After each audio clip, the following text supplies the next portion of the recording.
you really want to be that popular podcast. You really want to go viral. But at the end of the day, you're not going to have a good podcast if you don't have something that you stand for. And what we stand for is elevating more women because we have a different experience in entrepreneurship. And what are the things that we need support with in order to change that trajectory and become more equitable in success in business? And that's what my podcast is about. And that's what I have to focus on first and foremost, is providing that platform to help women in that way. Welcome to another episode of Listeners to Leads, where I'm helping podcasters launch and maintain a lead generating show. I'm your host, Alicia Galati, the CEO and head podcast strategist behind Galati Media, a full-service podcast management company. On this show, you'll hear my guests and I discuss everything it takes to launch a successful podcast and keep it running. If you're ready to get leads, land speaking gigs, and create deeper connections with your audience through your podcast, then this is the show for you. Today on the podcast, we have Casey Gromer. You'll know from this conversation, Casey and I are biz besties. So there's a lot of banter back and forth and knowing each other and understanding each other. And Casey is also one of our clients. Casey has had an incredible podcast that helps business owners. And today she's kind of talking through the content that she creates, how she's very strategic about the segments of her show, as well as the guests that she has on. Join me in welcoming Casey Gromer to the podcast. Hello, Casey. I am so excited to have you on the show. If you could just start by telling everyone who you are, what you do, and about your podcast. Well, hello, Alicia. Just for all the listeners, Alicia and I know each other, so if we seem comfortable, it's because we are. I'm Casey Gromer. My podcast is Female Founders Breaking Boundaries, and I'm also a fractional integrator. And for those of you who don't know or recognize that term, I basically work with women business owners, and I come in and kind of run their business so they can step out of the day-to-day operations and really focus on the big picture things. So yeah, that's me in a nutshell. Love it. And you have your podcast is over, at this point, it'll be over 80 episodes. Incredible. Yay. Hoorah. Yeah. Let's celebrate. Well, who would have thought I could talk so much? She can. Her solos are like 45 minutes long, guys. They are. You have an interesting style to your show and the format. We have an episode called How to Format Your Podcast. So if you guys are like, I don't know how to format my podcast, go back and listen to that episode. We'll have it linked in the show notes. But you have an interesting format to yours. Can you just tell us a little bit about what it is and how you came to that decision in having those different segments of your show? So first of all, mine is a business-related podcast, and I don't know how many of you have listened to other business-related podcasts. Some of them are really good, and some of them are really boring and dry.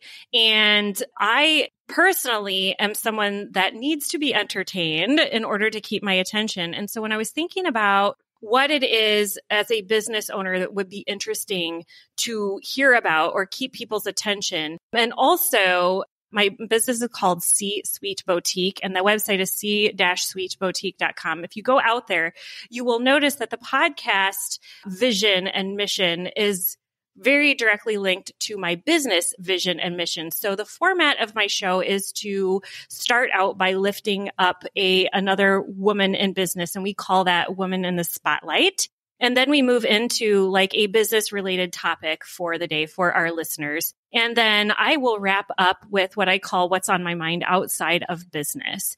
The reason I chose this format is because all three of those things allow me to talk to listeners about things that are important to the vision and mission of my business, c-suiteboutique.com. And another reason we chose to do that is because we are lifting up other women. And so my Women in the Spotlight segment allows me to become aware of other women doing great things. And it also gives me an opportunity to possibly connect with those women, because when I spotlight them on the podcast, we are also posting about them in our social media channels and tagging those women with our posts. And so it helps expand my network, not only to those other women, but the women that are following those other women. So that is really what drove the specific format of my show, because who wants to listen to 45 minutes of straight business advice, right? Yeah, that definitely makes sense. And I do love the strategy behind being able to connect with people by spotlighting them.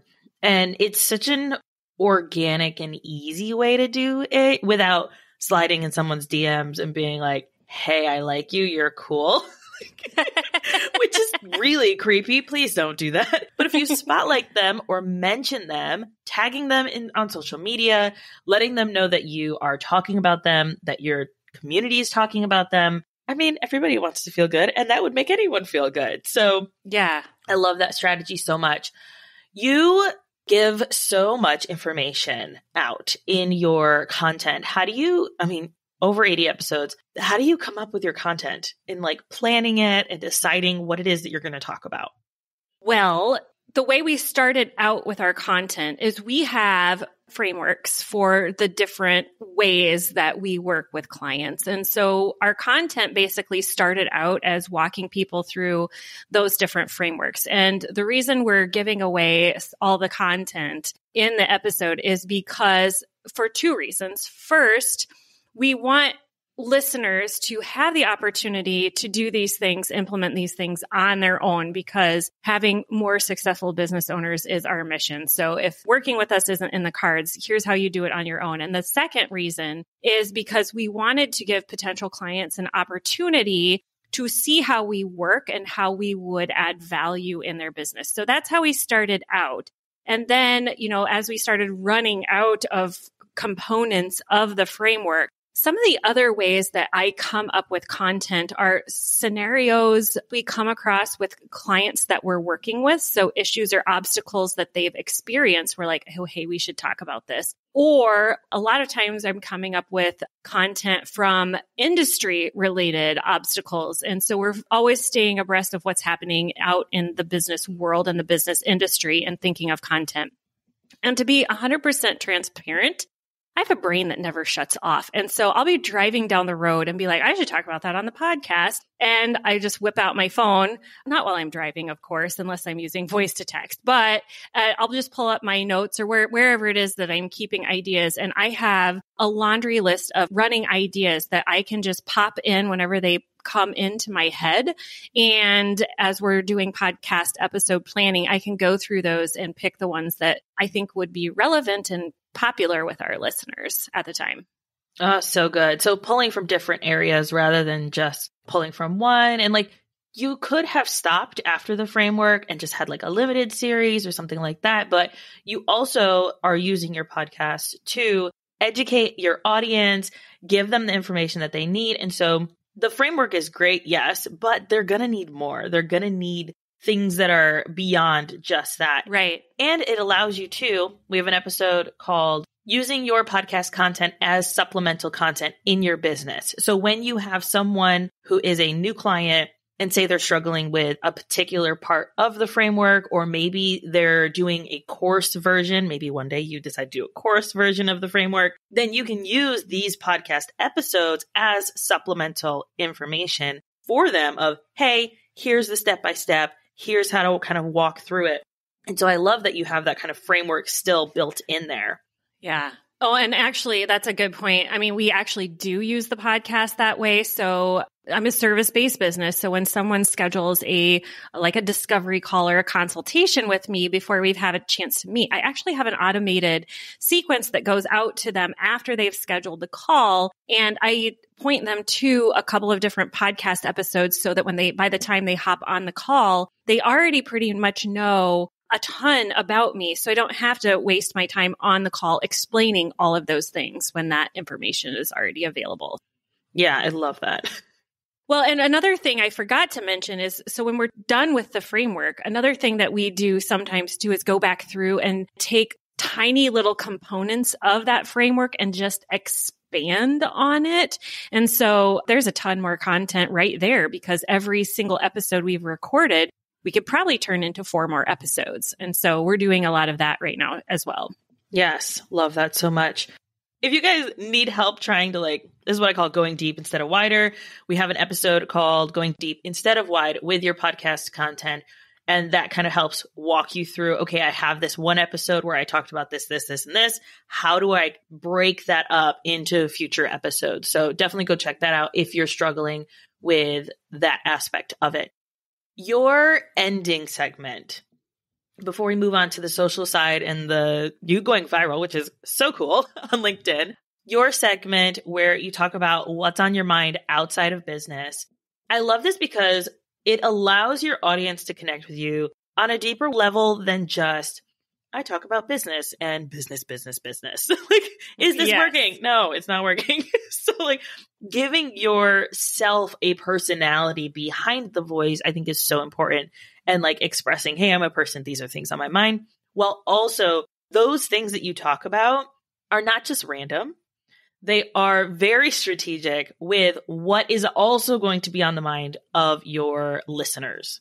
Yes. And that's how when I alluded at the beginning of our conversation about staying on brand, one of the frameworks that I will talk about in the podcast, hint, hint, if you're in business, go listen to it, is about your business strategy, which includes your vision, mission, and values. So a lot of what's on my mind outside of business is directly tied to the values that we have. So this is a way to express those values in a more relatable way.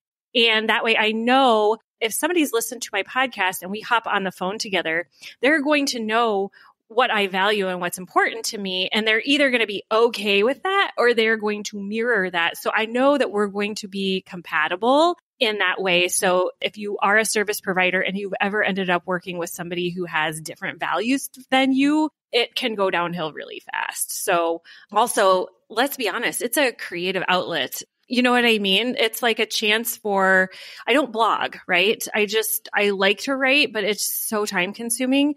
So this is just a chance for me to express myself in a way that connects with, serves multiple purposes. Mm-hmm. So that's I was hoping you were going to ask me about that because that's one of my favorite segments.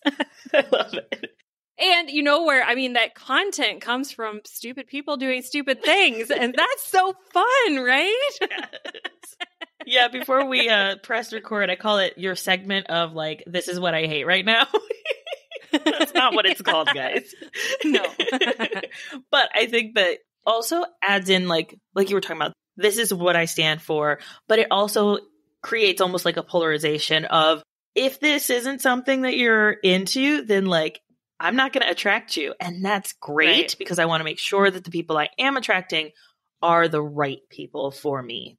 Right. And a lot of the things we talk about, if you listen, people will realize these are the things we're trying to change in the world, right? The work that we're doing is trying to change how we look at life, how we look at work, how we look at our relationships, and how we look at ourselves. And, if we can get new perspectives on those things, that's making progress is what I like to call it. Yes, for sure. You are very active on LinkedIn. I'm working on it. LinkedIn is a whole beast and it drives me kind of crazy. I'm working on it. But you've had some posts go pretty viral and a lot of engagement on LinkedIn. What has kind of been your strategy behind that, as well as the content that you're putting on there that is allowing you to get seen like this?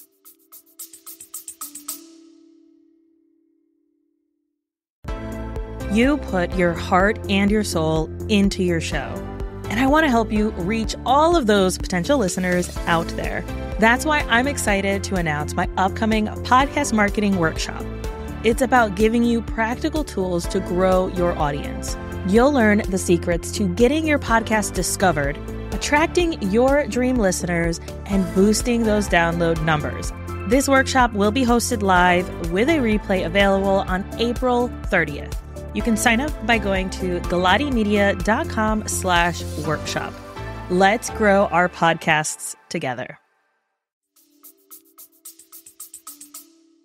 Well, I would like to pretend that I know what I'm doing on LinkedIn, but for your listeners' sake, just know that I don't know what I'm doing on LinkedIn. But what I will tell you is what we've been experimenting with and what we're finding is working. So there's two components in our LinkedIn strategy. We have the podcast has its own business page on LinkedIn. So if you're on LinkedIn, you can go follow Female Founders Breaking Boundaries. And then I have my personal page, and that's two different things. So on my personal page, I'm still posting about my episodes.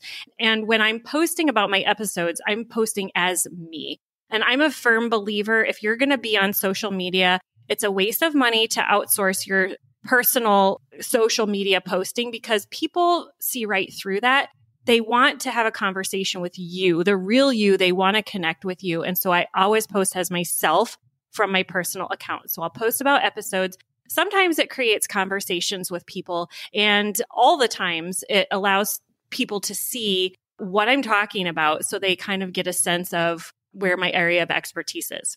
Now, the business page, the Female Founders Breaking Boundaries page, this is where, we still post about our episodes, but the content that really goes viral from that account, and I actually noticed this from some other different accounts, and we kind of borrowed the strategy, is when I post about other people on my Female Founders Breaking Boundaries page and we tag them, those posts go viral. So we're very strategic about who we put in our women in the spotlight or who we're interviewing. And when they have an active LinkedIn following and we post about them and tag them in the post, we had a post just the other day get more than 10,000 views or something like that, which for LinkedIn, for me, is fantastic. And we had like 296 comments and it's still going. This was as of last week, had been out for 4 days. And so, Wow.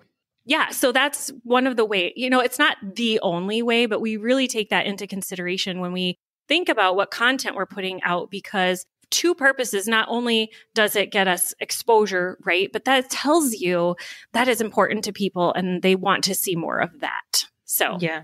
So it's data, really, like just giving you information on how to do and be better. Oh, you're just speaking my love language. I know. She said data. We're flirting right now.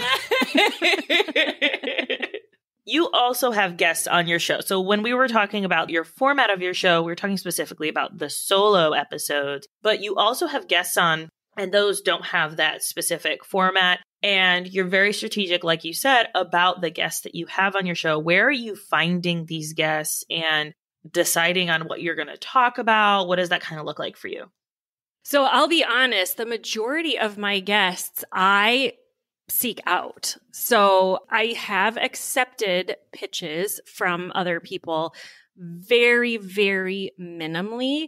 And either I know personally the guests that I'm inviting on the show because they have an expertise in an area that I know our listeners want to hear about. So I will reach out and ask them if they would be willing to be on the show. The other way is we do get pitches, and I will tell you, I probably decline at least 90 to 95% of the pitches that come in, because the majority of those pitches, it's very clear they don't know what the show is about or what the purpose of the show is. And it's very important to me that we are putting out content that listeners want to hear. So the content that we really focus on with guests in my particular show is if you can teach or educate people about something or tell a story about something that people have questions about. And an example of that would be financing or selling a business, for example. There's very few people that are out there talking about that, especially to women business owners. And so we will seek out those guests or accept pitches from guests that want to talk about those things, because I know listeners are wanting to hear about it and they tell me. So that's where we're really finding guests. And sometimes I will come up with a topic I want somebody else to talk about, and I don't know who they are. And I will go on to LinkedIn or connect with my network and say, hey, do you know somebody that can talk about this topic? And that's how I found a particular guest that's going to be coming up very soon. And I'm super excited to have her on because I had a conversation with her and she's brilliant. So yeah, that's how we're finding guests. Love it. As we've talked, it's very clear that your listeners are extremely important to you and making sure that the content that you're producing aligns with them. I mean, obviously, this is like your business in figuring this kind of thing out. But how would someone, if they are maybe starting a podcast or let's just say starting a business, right? If they're struggling with trying to figure out, okay, who are those listeners? Where do I figure out that persona? You know, we're both in marketing, so like lots of personas. Right. But how would someone go about kind of figuring that out? How did you figure it out and recommend people do so? Okay. So again, I have a business blueprint segment on the podcast. I have one overall episode that says, here's what the business blueprint is. And then like the next 5 episodes are breaking down the components of that blueprint. Go listen to that because that's exactly how you're going to figure out who your guests are. So I walked my own business through that process. And some of the things we're thinking about is what problem are we solving? Who has that problem? And where are you going to find them? And then you just start listening about the questions they're asking or the complementary services they're looking for or the struggles that they're having. And then that's where you know this is the type of content. The other way you can do that is if you know who you want to work with, you can really customize your content to reach out to that particular audience. So in my podcast, for example, I could talk a lot about startup businesses, solopreneur businesses, because I know that there are a ton of listeners out there for that type of content. So I could build my podcast very quickly talking about things that I know are popular. However, strategically, I'm looking more for a small, loyal listening audience. And so my content, while I know it's probably not viral, I also know that it's reaching a very specific audience where if you go out and look for other podcasts out there, I don't even know of maybe 1 or 2 other podcasts that are talking specifically to my particular audience, which is women in multi 6-figure, 7-figure businesses who have teams and are looking to get out of the day-to-day and possibly even exit the business at some point. Yeah. And I think that's where I feel like I've been talking about this somebody just recorded me saying this and we're just going to put it in every episode. This is why it's so important to understand the goals of your podcast. Your goal is not to get hundreds of thousands of downloads because that does not equate to the impact that you want to make. And that is talking specifically to these women. Yep. It's so important. Alicia, when you and I started working together, we sat down and worked through the strategy of the podcast, right? And you were like, what is your goal here? I mean, obviously my goal is to get business. If you have a podcast, most of us are looking to get something out of it. But if you look at the vision of my business, C-Suite Boutique, and the podcast, and I really had to do some soul searching here because it is so, you really want to be that popular podcast. You really want to go viral. But at the end of the day, you're not going to have a good podcast if you don't have something that you stand for. And what we stand for is elevating more women because we have a different experience in entrepreneurship. And what are the things that we need support with in order to change that trajectory and become more equitable in success in business. And that's what my podcast is about. And that's what I have to focus on first and foremost is providing that platform to help women in that way. So good. I'm like, yes, just keep saying what I say all the time. Maybe if somebody else, it's like my kids at home, if I tell them something, they ignore me, but if somebody else says it, they will listen. Yes, exactly. This has been such a great conversation, Casey. Where can people find you, hang out with you, and listen to your show?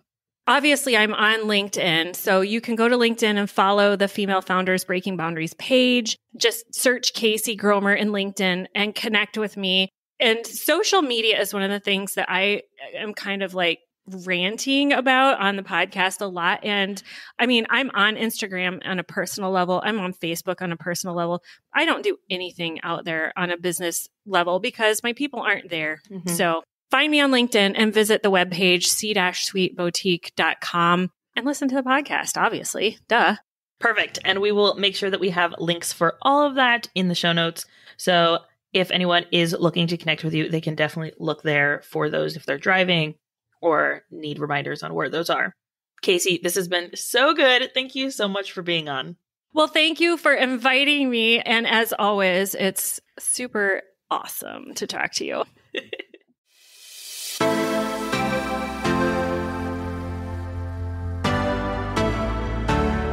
Thank you so much for listening to this episode of Listeners to Leads.